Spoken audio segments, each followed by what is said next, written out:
Have you ever wondered how people host a website, game server, or security camera from their home computer? Or how the internet knows exactly which device inside your home network should receive incoming data?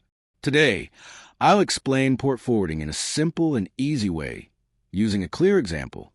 Port forwarding is a networking technique where your router forwards incoming internet requests to a specific device inside your local network. Normally, devices inside your home use private IP addresses like 192.168.1.100. These private IPs are not accessible directly from the internet. That's where the router comes in. Your router has a public IP address, for example 203.0.113.5. When someone on the internet sends a request to this public IP, the router decides what to do with it. With port forwarding, you tell the router, if traffic comes in on a specific port, send it to the specific device.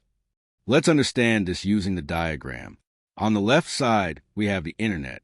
A user sends a request to the public IP address 203.0.113.5.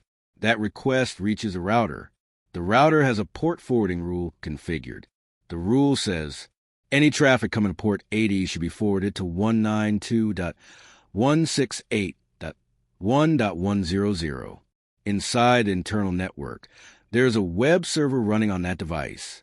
So the router forwards a request, and the web server responds back to the user. Here's a real-life example. Example 1. Hosting a website at home. Your public IP is 203.0.113.5. Your computer's internal IP is 192.168.1.100. Your website runs on port 80. You create a port forwarding rule. Port 80 goes to 192.168.1.100. Now, when someone types your public IP in a browser, your website loads successfully. Example 2. Online gaming. Many games require port forwarding to allow other players to connect. For example, Minecraft uses port 25565.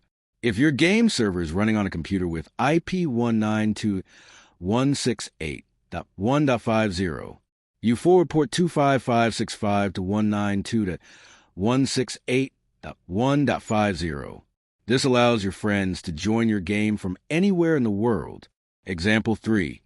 Security cameras or CCTV systems.